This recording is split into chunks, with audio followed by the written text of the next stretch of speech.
Hello, ladies and gentlemen, boys and girls out there on YouTube. It's good to see you all. This is Tony Winston. Been working on my top 25 list, and I think I'm going to take a song off of there. Smooth Operator. We don't need that piece of shit on there. Let's put My Funny Valentine, all right? That's a standard that everybody should know. And let's go over that one today, okay? All right, I don't have the chart in front of me, so I'm going to be winging it here.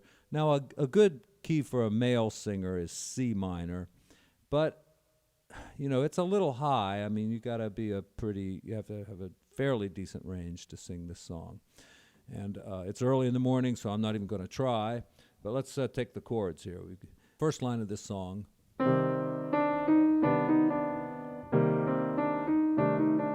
We have these four chords, C minor, and, you know, by adding the C on top, it's still just C minor. It's not C minor 7th or anything like that. It's a 3-note chord, right? We'll call it a 3-note chord because you got 3 notes and then 1 note that's doubled. So, and that one's going to move down to the C minor major 7th. That is a specific type of chord. It's not C minor 7th. It's not C minor 7 flat 5. It's C minor major 7th. That's the name of it. Then C minor 7th. Yeah, when you see C minor 7th, you have to know it's not the major 7th, it's the flat 7. And then C minor 6th. All right?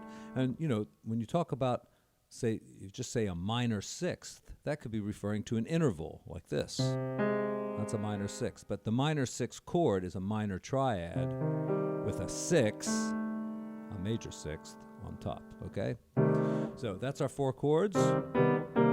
And it also could be done this way, or even down here perhaps. All right, so let's see, which way should we do it? Let's do it the basic way first. Then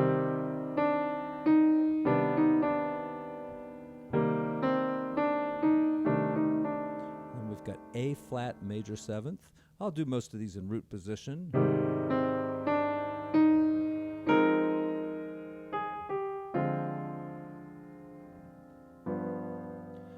For C7, or G7th rather, root 7 3rd, okay?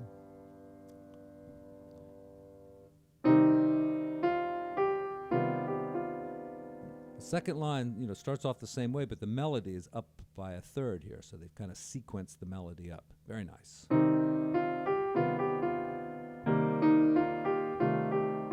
right, A flat major again.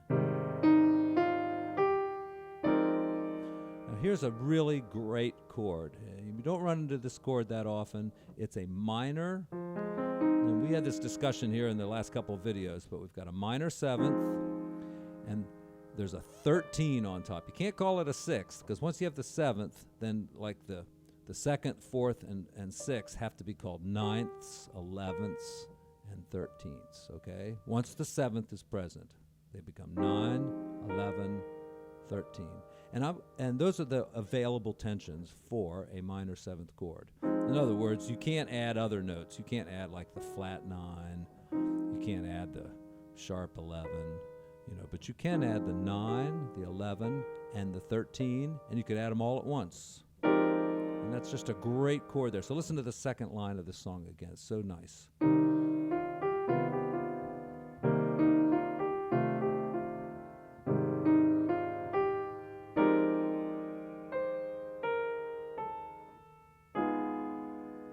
A flat minor 6th. And sometimes that's played as a D flat dominant 7th, which is very similar because, you know, if you play D flat dominant, you've got the 9th, there's the 3rd again, and right there's A flat minor 6th. So it's kind of contained in that chord. Then a B flat 7th. Since I'm on the 7th, I'll just play the little triad here. All right, and now we're going to do some diatonic chords. Now, does that term scare you, diatonic? All right, in the key of C, it's pretty simple. All it means is you're sticking to whatever key you're in. And diatonic simply means this. Say you're in the key of C, all right? And you move along the scale. That's diatonic. If you take chords like this, all right, say that's diatonic chords or diatonic motion. Hell, I don't know. Just call it whatever the hell you want. But that's what we're going to do here in My Funky Valentine. E flat, it's the 1 chord in the key of E flat. And then the 2 chord, following the key signature. So I've got to have a flat there and a flat there. That's the 2 chord, and it's always a minor 7th. I mean, if you're going diatonic, it's going to be a minor 7th. And the 3 chord, also a minor 7th. So you just go up like this. And back down. So here it is with the melody.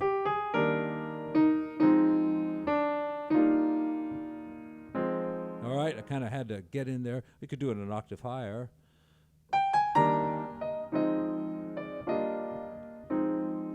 Or we could do it with open voicings.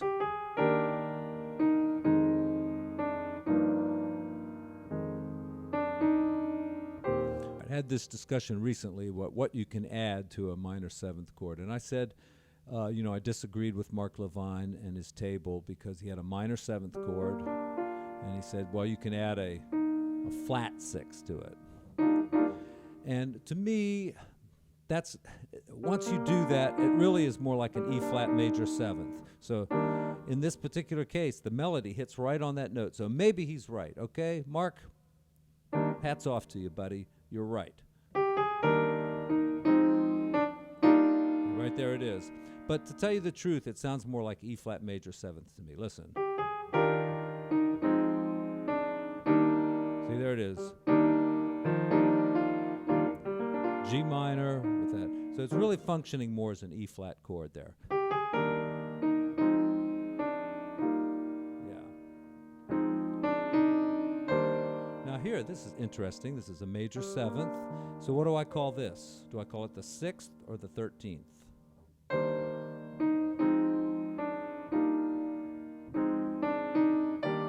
See, each time that high note goes up a little bit higher, so it's treacherous for singers.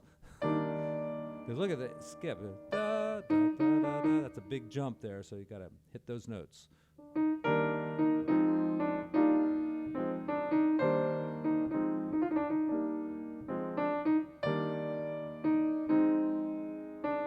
Now it does something different there. G 7th. And it looks like it's got that +5 there. I usually call that an altered chord. C minor 7th, A flat major 7th again, and how are we going to get back to C minor? Let's do a 2-5-1, and on a minor 2-5-1, because you're going to C minor, you have the flat 5 in the 2 chord, and then usually the 5 chord is altered. So that means tensions have to be altered. The flat 9 or the sharp 9, the sharp 11, or the flat 13. So any of those notes will fit in pretty nicely. Yeah, I used those two. It's pretty easy to see in G, right? Because here's the 9, the 11, and the 13. So if you alter those tensions, you got flat 9 and sharp 9, right? And then here's the 11, so there's the sharp 11, and here's the 13, so there's the flat 13. So any of those 4 tensions will make the chord altered. That's a nice combination there, too. And then we're back to the A section again, and it starts just like the beginning. But then it sequences up to the, in the second line. Right, the melody moves up there, and then here's A flat again. Another minor 2-5-1.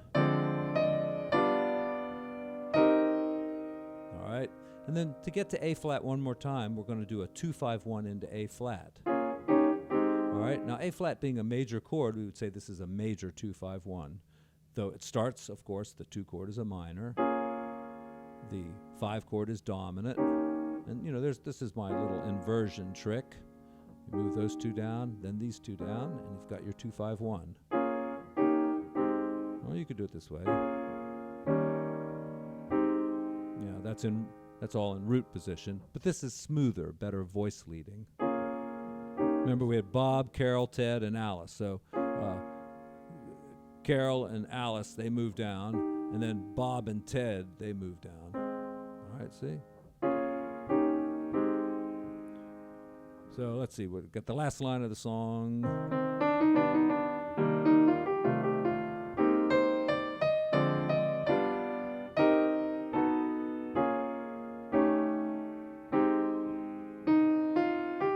All right, here we are on A flat. Then we're going to do the 5 chord to E flat, major 7th. All right. Now, I didn't really lead into that chord very well, but this is a really beautiful chord, and it's a standard voicing. If you don't know what that means, look at that little I there. See? Standard voicings. These come from Berklee College of Music. The formula, it's a major 7th chord. The root's on top. So you go 1, 7, 3, 5, 1. That'll work for any type of chord.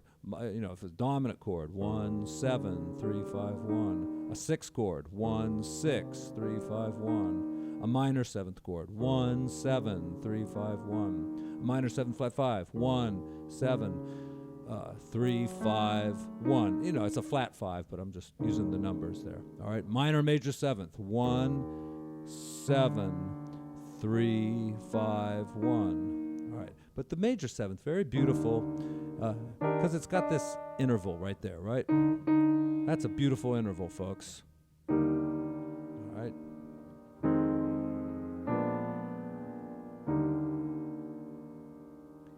It's typically avoided, too, because, you know, it does have that kind of dissonant interval. So you could make it a major 6 chord instead. Okay.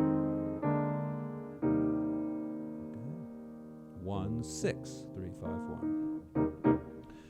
All right, let's see, what can we do with this thing? When I have this kind of pattern like this, I like to do this chord for the 2nd chord. All right, it's like an A flat minor. You know, I move this one down, but I also move the 5th up. And then you can get right back on track there. And it's a nice harmonic situation. I tend to do that more later in the song, not right at the beginning, because I like to save the good stuff, you know.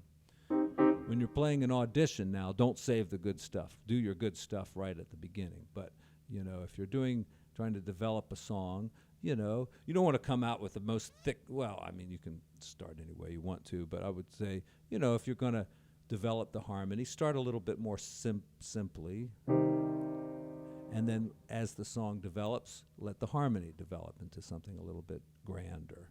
All right, so anyway, I like this. Added a little 9th there. Kept it in the whole damn time.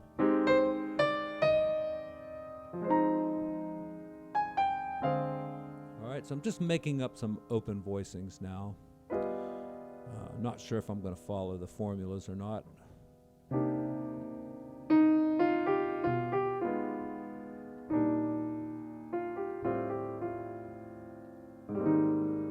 right, see, now it's getting rich. I used. This is something really, you know, that a lot of the modern players are using to an extreme. You know, Jacob Collier, for instance, you know, fills these chords up with lots of notes. You might even get the D in there, too.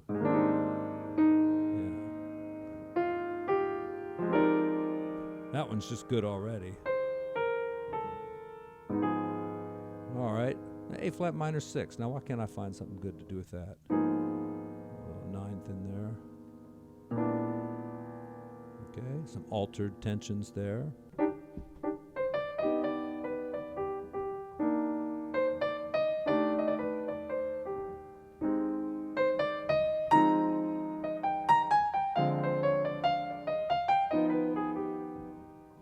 Have you noticed all my solos kind of sound the same? I'll tell you, it's because I don't listen to enough jazz. I really should do some more listening. Let's go through it once in F minor here. You know, it's good to know these. If you know these songs well enough and you think about the 2, 5, 1s and, you know, what kind of chord you're playing, it's easy to transpose into another key, right? Because I know that song starts on, well, let's see if it's on like the relative minor. I think I'm in A flat here, so I'm going to start on the relative minor.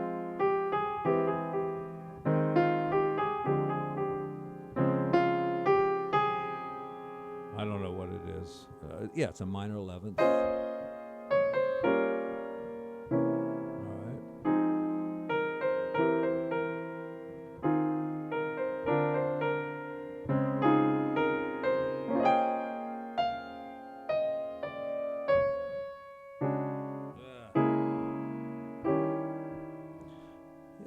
trying to think the way Dell does this now. Let's see. How would he do it? He'd go from the 1 to the 5. Because really, when you go down like this, you're starting to suggest that 5 chord a little bit. So you got C right there. So you do it that way.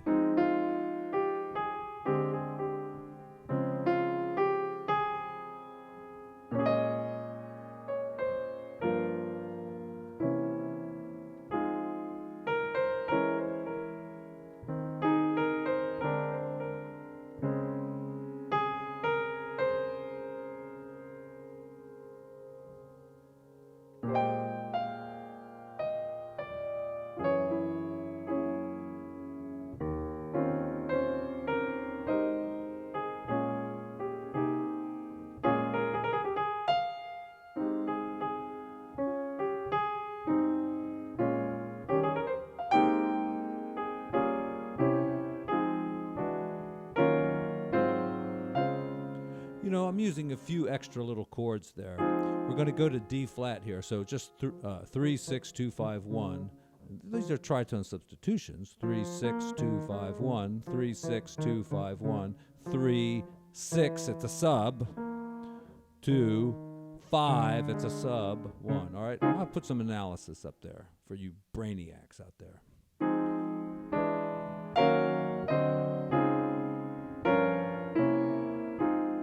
Yeah, so the thing kind of to remember in this song is, you know, sometimes you're in the relative minor, F minor, sometimes you're in A flat major. So you need your 2 5 1s in each key in F minor and in A flat. All right, and then you're pretty much set for this song.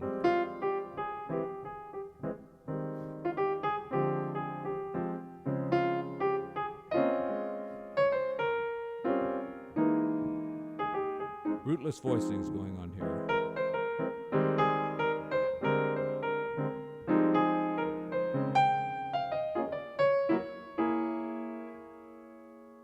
I'm in A flat, okay.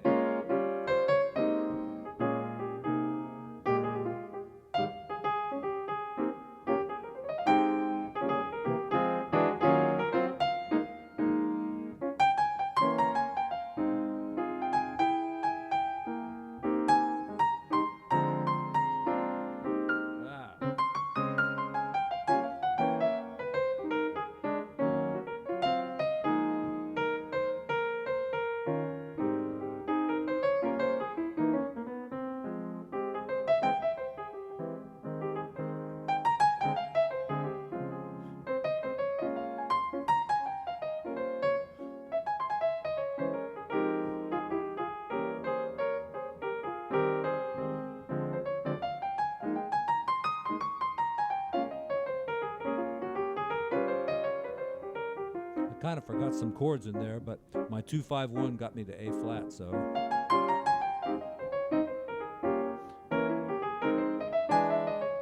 I just went off the rails there. Maybe you could use some reverse harmony in there. I've forgotten how that goes. What is reverse harmony? What the fuck is that? It's like where you go.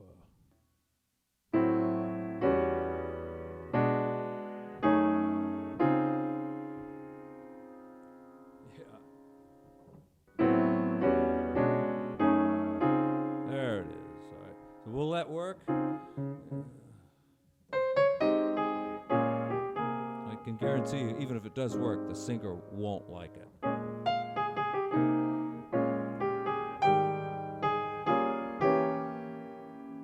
it is.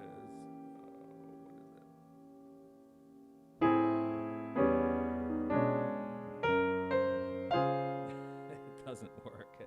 You know, if you know your rootless voicings pretty well, it's kind of almost like you're just moving backwards through this cycle. You know, mostly you're... but you kind of go backwards.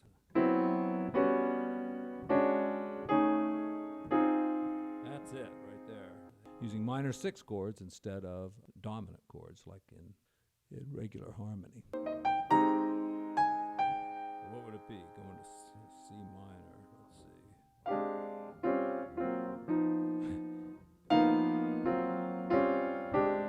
see. Yeah, it kind of works right there. Oh, this is kind of cool. You know, I could probably learn to do this negative harmony shit if I just worked on it. Because basically what you do, all right, you want to get to C. What you do is you kind of go through the stuff you normally do, which is like this. Right, that's going through the cycle of fifths, right? That's F seventh, and then B flat seventh, E flat seventh, and A flat seventh. All right, and you start about, where do you start? You start one before that one, so you start right down there.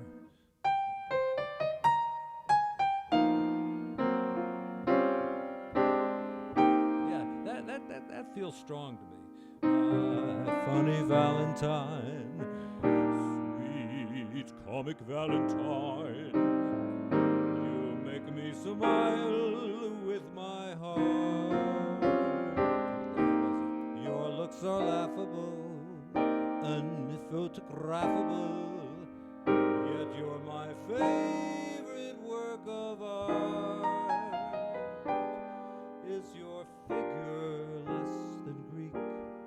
And is your mouth a little weak? Uh-oh. When you open it to speak, are you smart?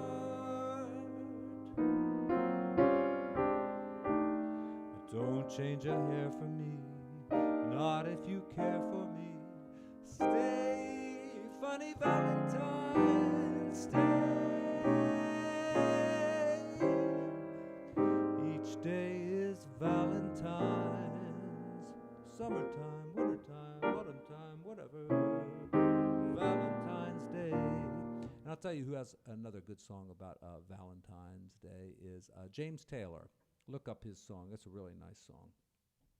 It's not going to make the top 25 list, but it's a good song. All right, folks. Once again, I implore you, please subscribe to my channel. Even if you don't like it, you can always unsubscribe later. I just want to get past 5,000, see if I get a little bump in my ratings. I think 10,000 is the magic number, though, so let's go for that. 10,000 subs and 2 million views. That's my goal. And I'm going to talk about Burt Bacharach songs pretty soon because he writes such great songs. First, the lyrics are great, but I think that's Hal David. But the song form is so awesome. It's always like 5 measures instead of 4 measures for a phrase length. And then he'll have like mixed meter in there, a measure of 2/4 in there every once in a while. And his songs just go places you just wouldn't expect. Jimmy Webb is kind of the same way. His chord progressions are just unique, and they're just a little different. He just doesn't do the old. Well, some of them do. It's like, what do you get when you fall in love? You get enough germs to catch pneumonia. But, he'll do something in that song that's a little different, like he's got a measure of 2/4 in there. All right, folks, that's it for today. Love you. See you soon. Bye.